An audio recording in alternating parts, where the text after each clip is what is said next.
Alrighty, we are here with the hottest bromance in the wine industry. I'm sure you guys are called that all the time. But Jon Trout Monster Troutman, and Nate Scherotter from Empathy Wines. And we're here at VaynerMedia. You might recognize that name. How the heck are you guys doing today? Doing very good. Thanks for having us. It's actually Jon Troutman's birthday today, too. It is. Oh, happy birthday. Thank you. Can't think of a better way to celebrate and start the day. Yes, it's all of our guests' birthdays whenever we have an interview. So it's just, thank God I would have had to leave. Very strategic of you. Hey, yeah, it is. Well, happy birthday. I think this is, ever since you were a little kid, you wanted to grow up and have your birthday and celebrate with this specific podcast interview. So this is really a dream come true for all of us. But we're going to get into a ton about Empathy Wines and where this baby formed and how you guys are disrupting and much more. I mean, we can go on and on and on. But before we get into that, question for each of you. We'll start with you, birthday boy. Why do you like wine? Huge question. It's actually a question I've asked myself a lot because, it's not even necessarily so much the. I love the taste and the complexity and pairing it with food and all that, but it's probably more the holistic, people behind it, the places that it comes from, the cultural aspect of it. So it goes a lot deeper than just it tastes good. I thought that was the basis of the company. It was just, this tastes good, so we just got to let it go crazy. Yeah. That it does taste good. So yeah, for all anybody right, listening, they can feel really good about that. Yeah. Yeah. How about you, Nate? I like it because Trouty likes. I'm just kidding. Hey, anything for the birthday boy. I was actually thinking about this a bit recently too. I grew up playing golf, and golf is actually a sport that you can never really master. There's just everything. Nice pun. Yeah, every round is different. Things change and evolve over time. You can never learn everything about it. And I actually think there's a lot of parallels to wine in that sense. We did a wine tasting the other week, and there's just so much out there about wine. You can never truly know everything. So it's kind of this journey that you take yourself through and your palate develops, and it's just very interesting. It is, and it tastes good. And it tastes good. Yeah, that's going to be a quote. We're going to put it on a billboard and everything. Empathy Wines, it tastes good. Empathy Wines, it tastes good. So I'm curious for each of you guys. So I know you guys have ties to GaryVee and Vayner going way back. When you were toddlers, just first tasting wine. No, but really you've spent several years learning from Gary and being part of this VaynerMedia family, and has ultimately led to this amazing thing you're doing with Empathy Wines. So before we get into the latest and greatest of the grapes with Empathy Wines, how did you? We'll start with you, Jon. How did you get connected with Gary in the first place, and how did you hear about him? Yeah. We'll, having a great bromance that Nate and I have, and we'll probably sound a little bit like a parrot when we describe our respective stories because they're really similar. Mm-hmm. But my path to finding Gary was I was studying with the Court of Master Sommeliers, which is an organization that it's for anybody who works in restaurants that wants to learn a lot about wine and ultimately to get certified to become a sommelier.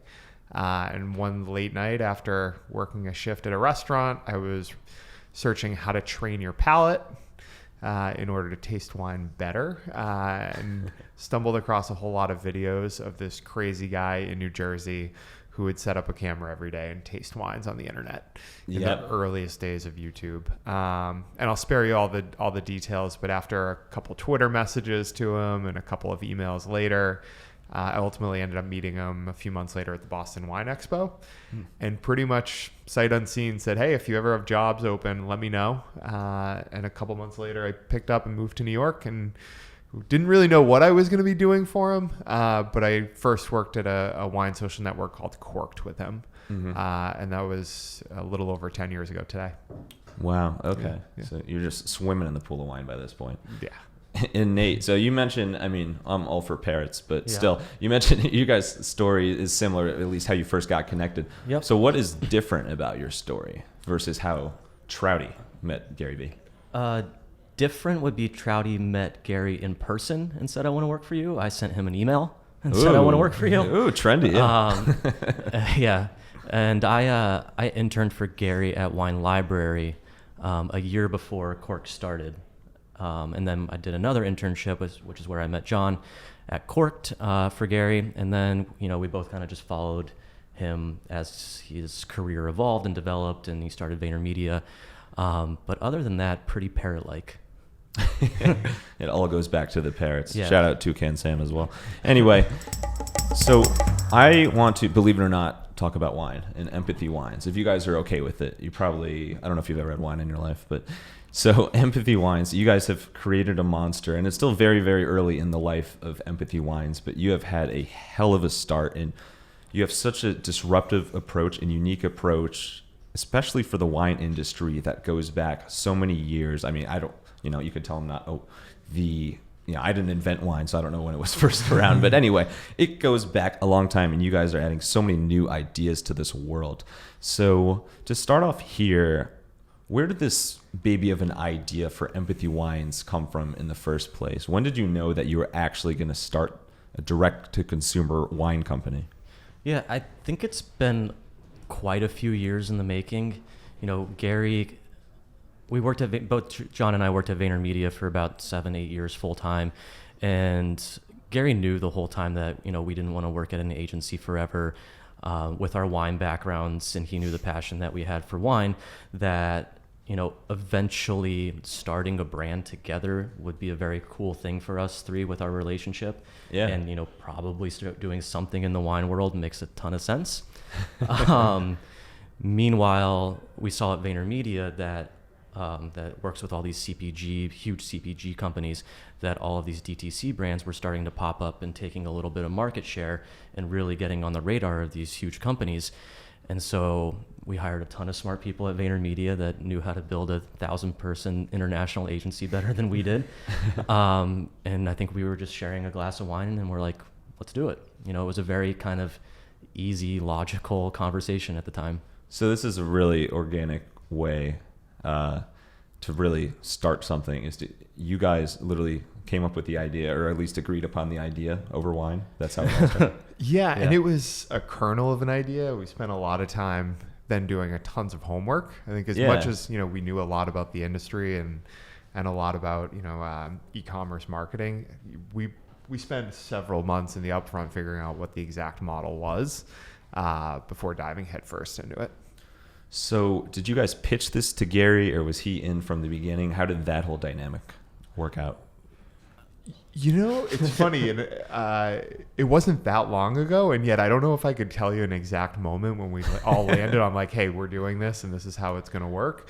Too much wine. There might have been a couple of glasses of wine involved, but yeah, it was definitely a few conversations. I think we kind of broached the idea, before we knew we were really ready to go all in on it, and kind of seeded the idea. And then I think, it was probably 2 or 3 other dinners later that we're like, okay, let's do this. Gotcha. Yes. So you wined and dined. Yeah, we wined and dined Gary. Hey, it's effective still to this day, huh? So how did you decide to go the direct-to-consumer route and have such a digital footprint and digital brand from that side versus say, hey, what if we try to start our own vineyard or partner with another, just one other vineyard? Yeah. So I think direct to consumer has become such a buzzword these days. But it's in no way, shape, or form are we romantic about e-commerce marketing. You are bromantic, though. We are bromantic. Yeah, always. I've never heard bromantic before. That's this good. much is obvious. Yeah. All right, hold on. Let me trademark that. Yeah. I think we started first with the consumer, which is really how any brand should start, in my opinion, where it's how do you provide the most value to them. And for wine, we recognized that there was a real gap in the market with the consumer. So they've been forced for pretty much the earliest stages of wine sales in the United States to what we think is overpay for wine. And also the wine that they're buying doesn't have a story behind it often. And so for us, we said, how do we provide the best quality wine at the lowest possible price while also making a really authentic product? So that was like kind of the beginning of it. And then it just so happened to be that selling direct to consumer was the path to achieve that. Yeah. And so what about empathy? I mean, it's such a powerful word. I mean, and you see it everywhere now, but it's got such a positive and strong connotation. And it's really something that people strive to focus on. So how did you guys decide that name, and what does empathy mean to you? Yeah, so it's funny, like the formation of this business, we should have documented these things a little bit more. It really wasn't much of a... This is why we're here. Yeah, it really wasn't much of a... I think we played around with a few different names. We probably had 3 or 4 names floating around that all kind of tangentially tied to Gary's brand. We want this brand to kind of transcend Gary. But, obviously as him being one of the co-founders in the business and his brand and how big he is these days and what he talks about, having something tangentially tied to what he talks about was really important for us. Yeah. So he speaks about empathy in business all the time and how he thinks that empathy is a superpower for people to have, especially as they're building a business and growing the business. And what was awesome for us, being a direct-to-consumer winery and partnering with a lot of amazing farmers in the Northern California area, on the back of all of our bottles, it says empathy for the farmer, empathy for you.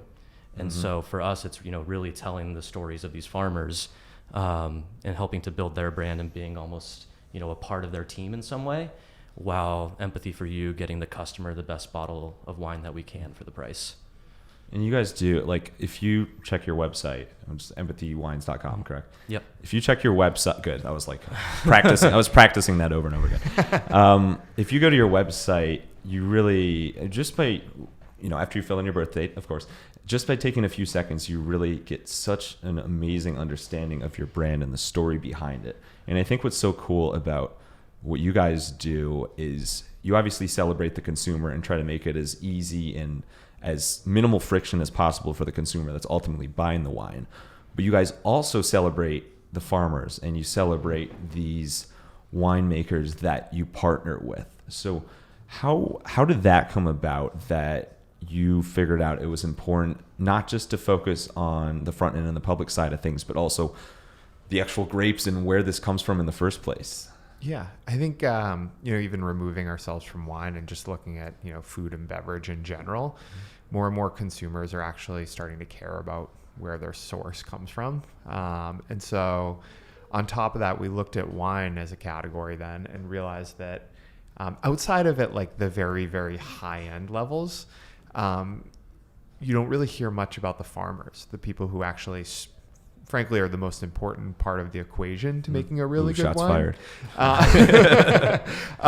And then 2 are the people who are kind of like the heart and soul behind every glass of wine you have. Yeah. And so for us, we thought it was an awesome opportunity to spotlight some great growers in California. And rather than going to like the regions that everybody knows about, Napa, Sonoma, we said, how do we spotlight some up and coming regions and places that we're really excited about that are turning out awesome wines, and trying to spotlight on those guys. Yeah. Wow. I think authenticity matters in business. I would say so, yeah. And especially when we're trying to build, a digital first winery, we're building the brand digitally. Storytelling matters. And so if to tell the story that we wanted to tell, we have to make our own wine, tell the stories of these farmers, show the kind of whole process that gets this bottle on a table. So that was important to us. And so you've done that digital storytelling, we'll call it. You've done that in a number of ways, and you've had an amazing launch. And a lot of it, of course, partnering with Gary and Gary being a part of it, his influence. I mean, you speak, there's an amazing level at that. But also you've partnered with other influencers, and you've done so much. I'm sure you've done some paid stuff, but you've done a lot of stuff organically as well. So in this digital storytelling realm, what would you say has been, of the different tactics or approaches that you've used, what do you think has been the most impactful in your first year here? Ooh, great question. So, it's funny. I think we've done a solid job so far of doing brand storytelling and with our digital content, but very honest, I think we've only just begun. Like we're sitting here at VaynerMedia and we're able to tap some awesome minds. But our team is really small. And so it's really only been since bringing on Jake behind the camera over here. And shout out Jake. Yeah. And our team's starting to grow. Hey, Jake. To really ramp up those efforts and be able to take what is right now maybe like 10 to 60. And then I think, but from like what's been most impactful in the things we've done so far, influencer marketing it's again such another buzzword.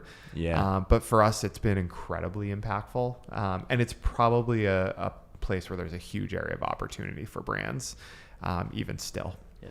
I think we'll probably get back to influencer marketing and talk more about that, but Foreshadowing. the most impactful thing so far has been Gary, right? No. But so, Yeah. I mean, Gary said it a few times as we started this business that this is kind of, to date, a culmination of his life's work. He spent, 10, 15 years building Wine Library and building his personal brand through wine. And then he started this digital advertising agency and built that up to, 800 people and 5 offices or whatever it is now. And so marrying those two things together, we kind of birthed the digital first winery. And so we knew that Gary was going to be kind of the biggest factor in the first 8 to 10 months. And then our mission going forward is building it in parallel with Gary and really starting to tell these stories in a big way. And it's smart. I mean, it would be silly for you guys, especially, I know you guys both used to work in his office as well. And being so close in this trio bromance now, when we include him in, but obviously he is just a dream influencer. He's a dream business partner and a dream influencer from the wine side of things and the business side of things and marketing side of things. I think he knows a couple things about marketing, but in terms of the consumer facing side of things and how Gary has promoted Empathy Wine and told the stories, what do you think has been the biggest impact to your business? Like, is it the live streaming? Is it when he, does giveaways, or you guys do the barter thing where you trade and offer the 4Ds? What, on the Gary side of things, what can you point to that's been most powerful? So, honestly, the live streaming stuff is incredible for a couple of different reasons. I think one, it's super impactful for sales, which is great, right? Like, that's obvious for any business selling wine to be able to see a huge uptick in sales simply by like flipping on Instagram Live. Mm-hmm. But the reason why I like it so much is the brand side of things and the opportunity it presents. Like, it's all of a sudden in a very short period of time, you have a captured audience and a chance to tell them about what makes our wine special and unique, especially for an audience who might not be the most passionate wine drinkers. Like, yes, Gary still has legacy fans who are fans of his from the wine Day days. one, yeah. But a lot of these people are, entrepreneurs, they're, business startup people. They might not necessarily love wine, but if they can use that as an opportunity to learn a little bit more about the product and what makes us unique, that's huge for us. Yeah. And on the flip side of things, we've talked a lot about the positives, but as you guys know extremely well, especially first year in the business, I mean, it is incredibly hard to launch a new brand and to launch a new business, especially when it's something that is in an industry that is so historic and traditional and you're doing something new. What do you think, what would you say, and I want to hear from each of you individually, what would you say has been the toughest part in these early days of Empathy Wine? You know my answer. Are you guys going to pair it again?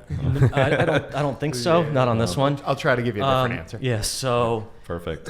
like, as you said, the wine industry is a pretty old industry and antiquated, and some of the compliance and regulations to start a winery kind of are based in very old laws, and so it's a very fragmented system. There's federal regulations. Every state has different compliance and different licenses. And so the whole process to kind of get this business up and running from a regulatory standpoint took almost exactly a year. Oh my God. Yeah, it's a pretty high barrier to entry to do it how we're doing it. We're shipping to 43 states, and we went right out of the gate shipping to every single state that we could, but every state has different regulations within that state. And so we knew going into it that it was a regulated business. We're shipping alcohol across state lines, so we're not naive to that fact. But Right. once you really get in a business like this, you understand the complexities and the how long it takes to actually get things done. So did you heavily research the old days of bootleggers and prohibition just to prepare for this? Well, a lot of the laws and distribution stems from post-prohibition laws that are still in place, and so the laws have been opening up for wineries to ship direct over the past 5 to 10 years. I think 10 years ago we could only ship to maybe 35 states, and now it's 43. So things are definitely moving in a good direction for wineries. But yeah, a lot of the laws are based in kind of, 1930s, 1940s. Right. I remember it like it was yesterday. Yeah. Who doesn't? Yeah. How about you, Trouty? So, I'll give you another response that's specific to wine. And so it's, okay. Going into this business, I think we knew it's a really challenging industry from a number of angles. There's actually a joke in the wine industry where if you meet anybody who owns a winery or is deep in it, it goes along the lines of, how do you make a small fortune in the wine industry? You start with a really, really big one. And that's because when you take a step back and you realize that good wines and authentically made wines, like the path that we're going down, it's an interesting model. You have to buy grapes up front. You then have to crush those grapes and turn it into wine. It then needs to age in really, really high quality, expensive barrels. That wine then goes into bottle, and then eventually you end up distributing it to consumers. And so when you think about it from a cash flow standpoint, there's a lot of upfront costs and investment, including our model where we incur all the shipping costs to ship it to you. And so, thank you, by the way. Yeah, our pleasure. And really nice of you guys. So to get a really good quality bottle of wine to your doorstep, there's a lot of upfront costs involved, which it gives you a whole newfound appreciation for it when you're actually in it. Well, that's one of my favorite things about you guys is, as you're just saying, it's so complex and the behind the scenes is so intricate, but you've taken a model that from the consumer's view of things, it's so simple and it's so easy and straightforward. So you've absolutely nailed it from the convenience standpoint and the quality standpoint as well. And so I'm curious about that part of things. So if you look at your different offerings, you have 3 types of wines. You have white, you have rosé, you have red. And it's as simple as that. And you partner with a group of different farmers on that, or winemakers. So how, there's so many wine enthusiasts and people that are, take so much pride in collecting specific types of wine, and this specific wine or this specific wine. How did you guys decide to make the ultimate consumer offering so simple and concise? Yeah. So I think for us, it was, not going after the subset of consumer you just described, right? There are some people who are super passionate wine collectors, and they might know a very particular style that they want to buy, and that's ultimately not going to be who we go after. Instead, what we're going after is somebody who wants a super consistent, super high quality, super value oriented wine that is, and this is going to sound ridiculous, but it's just delicious. Like, it's funny, you taste a lot of wine out there, including wines that are super popular. And if you were to just throw a blindfold on somebody and say, taste this, they would be like, I don't really like that. Do you know what I mean? And for us, it was, how do we find the intersection between a really good, high quality, like wine that has an integrity, which sounds kind of corny, but something that you would pour for a wine professional or a sommelier or whoever, and they would say, wow, that's really high quality, really well made. But then at the same token, like, you could pour it for your grandmother and she'd be like, oh, that's delicious, And so this is a true story. Yeah. Like, that was kind of the merger between 2 things that we were going after, and it landed on kind of 3 simple blends that we're allowed to make year over year. And the blends were very intentional for us. It gives us flexibility year over year to contract the best grapes that we can. This year we brought on, or for the next vintage, we brought on a new farmer we really believes in our mission, understands what we're doing, wants to be a part of it, and we're like pumped to tell his story too. Shout out Tom Merwin. Shout out Tom. Shout out Tom. So it gives us this flexibility year over year to make the best wine possible that we can, and we're not kind of beholden to a specific varietal. Spoken with true integrity, both of you guys. So that kind of alludes to the next thing I was wondering about. So let's sort of wrap up this empathy piece with the things you guys are working on now, or like the newer developments, things that you're planning to roll out soon. And you don't need to reveal anything you don't want to, but also don't mind if you do. What are you most excited about with empathy as you as you really hit your stride and go into year 2 and beyond? Ooh, so I'll keep it broad-based, but text is something we're super excited about. I think from a marketing standpoint, there's just so much opportunity to use text as a platform, both for storytelling as well as to just drive performance. It's almost like email marketing in the early days. The open rates that you get on texting and consumer engagement there is super high. So something we'll be doing a lot of in the coming year. Yeah. So it's funny you said that, Empathy Wines has been a rocket ship over the first 8 months. And, I think we've done a really good job, but I think Jon said it earlier of going from like 10 to 60. We're launching a new website next week. So the website will look completely different, which we're pumped about. And we're really going to start, turning on the faucet in terms of marketing, in terms of building the brand, again, in parallel with Gary, not using Gary for everything. Right. And so I'm really excited to see, the content that we're producing right now, the new website, and kind of how that's going to continue to build the brand. Perfect. And and I'm assuming same URL, same domain name. Yep, all the same. What is different about this new website that you're most excited about? I think it tells our story a lot cleaner. We're changing. This is some breaking news. Ooh, we're hot take. We're changing the pricing model slightly. Ooh. Again, to help, I think, have our story be a lot more clear for the customer. So right now, the price scales as you buy more, or scales down as you buy more. Yeah. So we're changing it to, it's going to be $20 a bottle for everything, and there's going to be flat rate shipping for 3 and 6, and then free shipping for 12.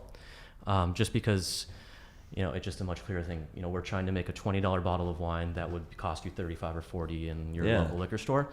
And then we're also going to be giving a little bit of a discount for all our subscription members, which is a little bit different than what's going on now. So cleaner, and I think that it will be much more customer friendly. So, well, congrats on all that new news. It's amazing. And it's so cool that you have such a focus on quality, and these are really, really good wines, and you're still able to provide them to consumers at such an amazing price. And at the same time, you're championing the farmers and winemakers, everybody on the back end of it. So you guys have got quite the mix, quite the wine mix here. So let's switch gears a little bit. We're going to get to a section on inspiration and creativity. So dive deeper into your minds a little bit, see how you stay creative, the people that inspire you, and the things that you're interested in. So we'll start with you this time, Nate. What do you do to stay creative? Oh, wow. So you're talking to the numbers person in the business. Play with the calculator. I go deep into Excel sheets and come up with formulas. I think it's just consuming content. It's, being on Twitter and Instagram and looking at what's working in the marketplace and how can we take inspiration from, things that are working, and how do we put empathy's own spin on it. So, I just keep my eyes open and see what's going on in the market and try and take that and not fast follow, but just make sure what we're doing fits in the marketplace. What are your favorite ways to consume information like that? Just scrolling. Twitter? Do you do lists or anything? Or you have a strategic approach to Twitter, or is it literally you just keep your mind open, see what? I've curated who I follow over the years pretty well. So I'm a little bit of a Twitter guy over Instagram. Yeah, you are. Yeah. I like that about you. Yeah. It's so much more conversational. It's very conversational. It's very real time and breaking, which I think you can kind of stay up on current things a little bit quicker. Oh, totally. So that's what I do. Nothing too crazy. How about you? My answer might be broad, but it's just spend time with people and go out of my way to interact. Well, you're welcome. Yeah, exactly. But in all seriousness, it's just I think people fuel creativity. And I would include traveling to different places and experiencing different cultures. And I know that's a very pie in the sky answer, but I again, I don't think anybody outside of creatives labels themselves as the most creative person. Except me. Yeah, of course you are. You're a unicorn. Thanks. I was trying to hide that. Yeah. But yeah, just spending time with people, interacting with lots of people, learning from them, keeping an open mind. And I think that's a super important point, because when you take somebody who's a business contact, for example, you have a coffee meeting for that. Sometimes it turns from, you think it's going to be a half-hour meeting or breakfast with somebody, and then it turns into a 2-hour conversation. Like, you never know where any conversation is going to lead. But why do you think that is? Why do you think that feeding off other people is such a creative boost? I think, and this is getting very, very philosophical, but I actually think that's like what humanity is, right? Like, we're born as people that inherently want to interact with one another. And so I think that's what fuels innovation. That's what fuels exploration. It's what motivates people, is spending time with one another, for most. And so I think Jon's a big extrovert. Yeah, I'm an extrovert. So put me in a room with people and I want to go talk to them. Perfect. Yeah. Well, thank you. Good thing we're doing this. When you think on the empathy side of things, and you think about the ideas that you guys and your team have come up with that you've gone all in on and really paid off for you, what's that dynamic like between you two and between the rest of your team? How does it work when somebody has an idea and you decide to actually pursue something versus just, oh, these are just ideas over wine, and then maybe we forget about them? Yeah, so I mean, for the first 6-8 months of the business, it was me, Jon, and Nora, and Gary. And so, our business model was very simple at the start. It was 3 wines. It was, trying to sell as much subscription as possible. But we definitely tried some stuff early on and proposed some partnerships, and are continuing to. For us, coming from the Gary Vaynerchuk School of Marketing and VaynerMedia, we want to build a culture that's just simply like doing and trying. Yeah. And so we both come from that place where it's much better to just go in on something and try it and see what happens than talk about it for 2 weeks. So, we pitched an idea with the canned wine, and I think 2 weeks later we had like a prototype of a canned wine and a deck ready to go. And so it's just, let's do, and then if things don't work, great, and we'll try something else. And I think that's how it's always going to be. So what would you say is the biggest lesson? It could be from Gary, or it could be from being part of VaynerMedia for so many years as a whole. What do you think is the biggest thing that you've learned that you found the most valuable? Like, if you had to pick one lesson, really putting you on the spot here. Yeah. And not to just echo what Nate just said, but like really building to echo what Nate just said. Yeah, no, but Just a lot of parrots in this room. I don't know what's going on. Yeah, you guys got a problem with that now. Yeah. But just like doing things. So I think, to Nate's point, people tend to overthink things, especially when they're, starting a business. Like, how do we make sure we're being as strategic as possible? And very honestly, at a personal level, I had to like break myself back into that mindset, going from a big organization that VaynerMedia had turned into, with 900 people. At a certain point, a business gets so big that it's really hard to just go do things without, having huge conference room meetings beforehand and, thinking things through. I think that's actually been probably the most refreshing thing about empathy, is like, between a really small team and just building a culture of like, let's try it. It's been great. That's been probably the thing that's... You guys really nailed the glass half full thing, so which I feel is important to your brand. I think my answer would be, it's weird because the wine industry is a very nostalgic and romantic industry, but I think not being romantic about the past. That's kind of how VaynerMedia built its business, of not doing what others were doing 12 months ago just because it's what people are doing. It's looking forward. And so for us in the wine industry, we're making 3 wines this year. They're all blends. If we see a huge trend that makes tons of sense for our business and our brand, we're not opposed to trying it and going for it. So while we like our business model and we're going to continue to really push a ton into that, it's something that, it's a business. Things change. We pivot. We find a really good idea. We go in on it.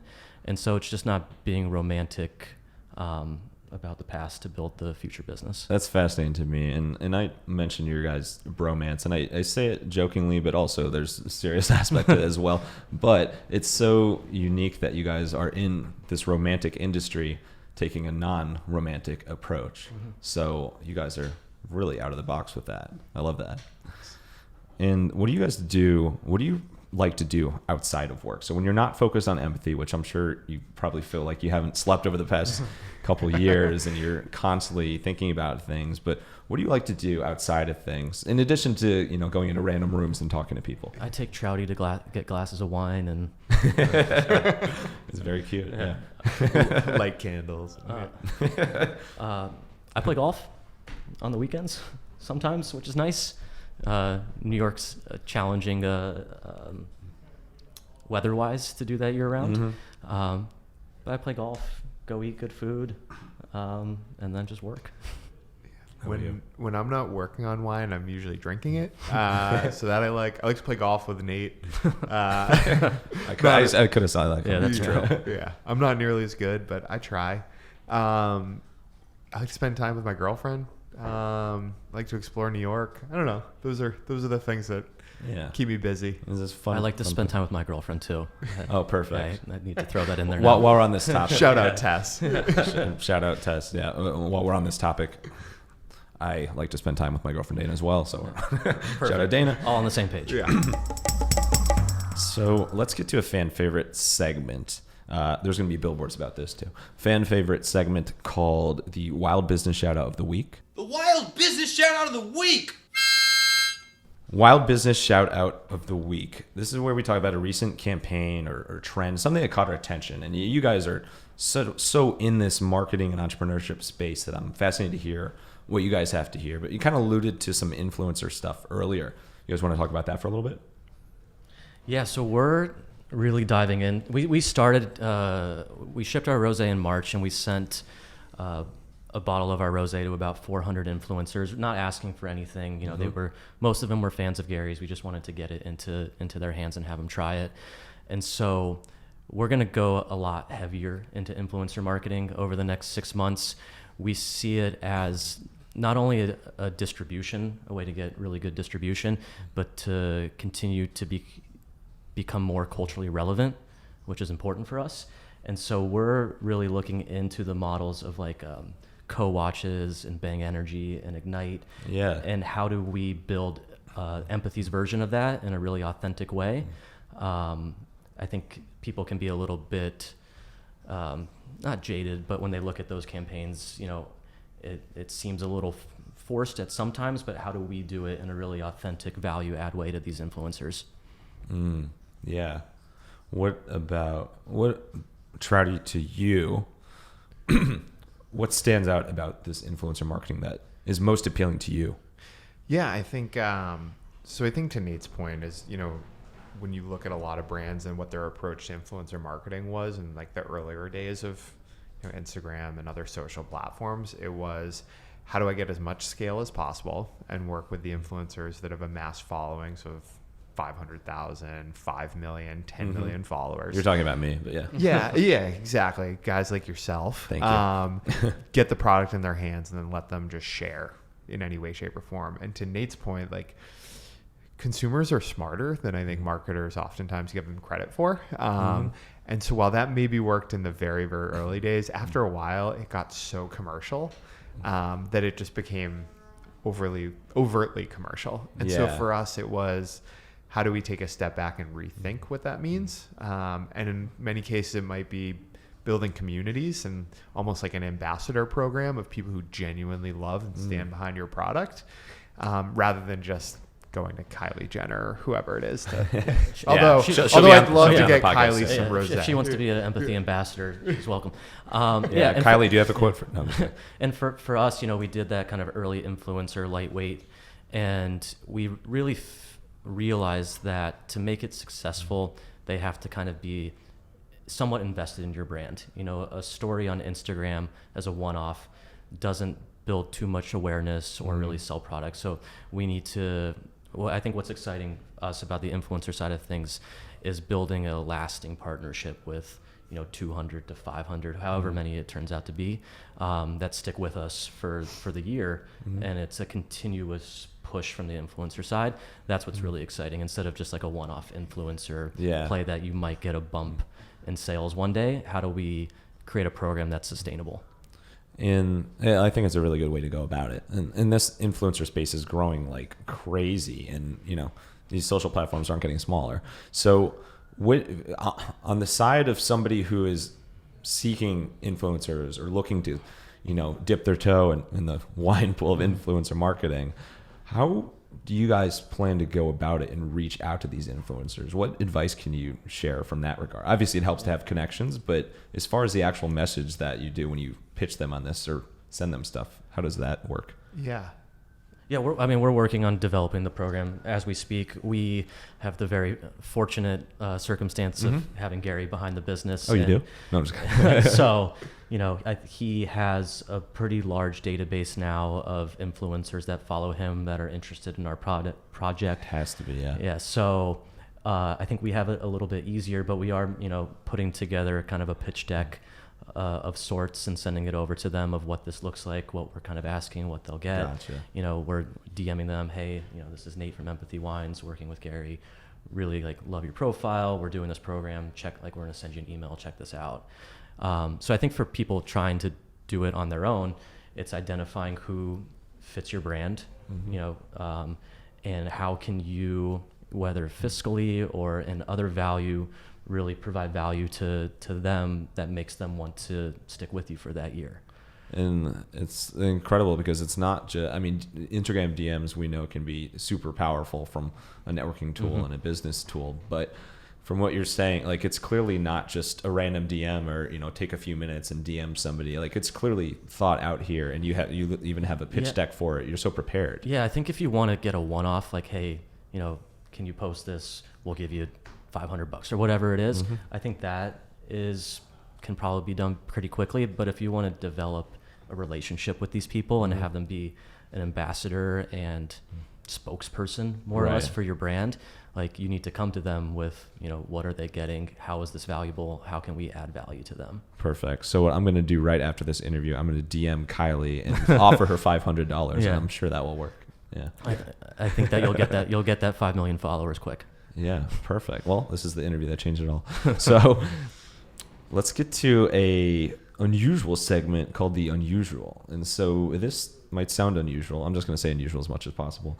This might sound kind of funny or weird, but it's fascinating to dive into the minds of entrepreneurs and co-founders like you guys and see what is it about your personality that's a little bit quirky or a little bit different, and it's who you are. So the first question here, we'll start with you, John. And yeah, that was a hell of a sigh. We'll start with you. What is your biggest pet peeve? Messiness. I'm fairly obsessive compulsive, especially about my home. And so if things are out of place, it gives me a little anxiety. I'm the exact same way. I can't have a piece of paper even tilted a little bit with it. Yeah. That's for me. That's my pet peeve, is things out of place. How about you, Nate? So you're incredibly messy? No, I'm just to continue the bromance story, I lived with John for 3 years. Of course. And we could have done this at your old place. We could have. And he actually made me a lot cleaner person over the 3 years. Oh, wow. Yeah. Real impact. I don't really have too many pet peeves. Nate's the most easygoing person. Oh, yeah? Yeah. Living in New York for 8 years now, I don't like slow walkers. That's a big one. Good call. That's a big one. I experienced 7 on the walk over here today. So I like to live my life fairly efficiently, and slow walkers just kind of... Slow golfers. Ooh. Yeah. So everything's slow. So you're go. How about quirks? Start with you, Nate, this time. What's something about your personality that your girlfriend, shout out Tess, or your bromance / former roommate calls you out on that's a little bit quirky about your personality, but it's part of who you are, and you're not going to change that? Yeah, I think I'm just a very sarcastic person. Are you? Yeah. So I don't know if that's a quirk, but that's just a personality trait that I get called out on from time to time. It's hard to turn off. It is hard to turn off, yeah. I'm like the most normal person you'll ever meet. I have no. Okay, No, you can't say that with a straight face and then expect everybody to go along with it. Nate, answer the question for me. What makes me quirky? I wish I was more self-aware that I could come up with something. John loves singing in the car. Really? Oh, yeah, I do like that. Yeah. Yeah. Do you like sing? Do you sing in the office? Do you sing? I'm not a good singer, but You just like singing in the car? Yeah. All right. Well, Singing poorly in the we'll car. have to hear it to Singing believe it. But singing, okay. And then it kind of parallels to the next question. Weird talents. Is there something? And then I'm not going to let you say singing. Not that you're good at it, but is there something that you are really, really good at, but it doesn't have an effect on your business? It's just something, and it could be something completely random. Like it could be a memory thing. It could be, tying your shoe super fast, like whatever. That'd be a cool talent. Tying your shoes super fast. You just invented Yeah. that. Yeah. That would be helpful. I'm trying to dig deep here. You can go first, I Nate, would if say you want. throw golf aside, because I think everyone thinks they're a very good ping pong player. I think I'm a very good ping pong player, and so I'll challenge your community to a ping pong game. Let's do it. We'll make it happen. Yeah. So I'm like very moderate at a lot of things rather than being a master of any one. John's very normal and very moderate. Yeah, very normal. This is a moderate. fantastic interview. Yeah. Yeah. I got nothing. John has a very good palate. Yeah. Blind taste wine very well. Yeah, I can Gotcha. blind taste wine well. I guess that's a skill. But that has to do with the Yeah. winery, so that doesn't really count. Yeah. All right. Well, I'm letting you down. We'll here. give it to you. We'll do a follow-up. Yeah. So Yeah. we'll Can we really just start think. recording Yeah. over and over? No. I know. We'll give it to you. Coffee. I'm good at tasting coffee. You're good at as taste. well. Yeah. So not just wine. Not You just- taste everything. Yeah, taste everything. Just a great palate. Yeah. Yeah. The human palate. Discerning palate. The palate and the parrot. There we go. All right. We only got a little bit of time left. I know you guys got to run here soon. We'd love to wrap up with some quick rapid fire Q&A. You ready for it? Bring it. All right. Let's get wild. What is, and you got to shout it out first, whoever thinks of it first. What's your favorite blend of wine to taste personally? Champagne. Champagne. Bromance. Yeah. What is, if you could only listen to one song on repeat, and it had to be the same song for the rest of your life over and over again, what song would it be? That's a terrible question. But also great. Thanks. But also great. Jeez. Not terrible. It's just hard to answer.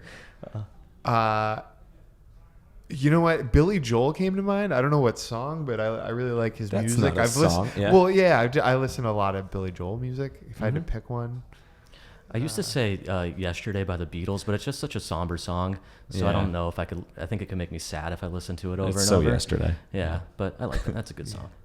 And then, we'll sing it in the All-time car. song. perfect. All right. Well, you guys need to share a video of all this singing, featuring Paul McCartney. But, and then last one, if you probably saw this coming. If you had to name a cruise ship after you, what would you name that cruise ship? The SS Trouty, because you should always be focusing on your personal brand. Bam. How about you? I mean, how do I follow the SS Trouty up? You could name it the SS Trouty Dose. Yeah, I definitely name my ship Empathy. Yeah. Oh, It's actually. wow. Because there we go. because I'd rather promote the Empathy brand than my personal. That's amazing. As long as you guys offer wine at That's actually a amazing good prices. name for a yacht, too. That would do well. Yeah. All right. So the SS Empathy. when you guys developed this yacht and cruise ship, it was this interview first that it came out on. Well, perfect. Thank you guys so much. This has been amazing. I really appreciate you guys hosting me at this amazing office, incredible office. This is still surreal, and sharing your story. So thank you guys so much. And I also do want to shout out our mutual buddy, Patrick Fransco, who did the 4Ds with you guys and set this up in the first place. So shout out Patrick, my fellow Clevelander, and iMagnet Management. So thank you guys so much. Thank you. Thank you. This was fun. Of course. And where's the best place for people to connect with you and with Empathy Wines? EmpathyWines.com. Empathy Wines across social. And I'm at Trouty on almost every social platform. Yeah, he really got lucky with that one. Yeah. Hit me up on Twitter at Nate S. Nate S. Yeah, we'll stick to Twitter for me. Perfect. And then last thing here, stage is yours. Final thoughts. It could be whatever you want. It could be shout out. It could be a quote, a phrase. It could be the whole first verse of Yesterday. Whatever you want. Just want to give a shout out to the 2019-2020 Phoenix Suns team with their season coming up. That's a podcast first. I'm very looking forward to them finishing 10th place in the West and staying up till 1 a.m. every morning and watching them lose. It sounds like a dream come true. Shout out to me for being my birthday. Yes. How about Damn, that? that's a bad job by me. How did I not do that? Yeah, and we're going to release this a little bit after, so shout out for your belated birthday as well. But Thank you. everything. Yes. Just, A lot of shout outs here. This was good. yeah, shout out to shout outs. Yeah. All right, thank you guys.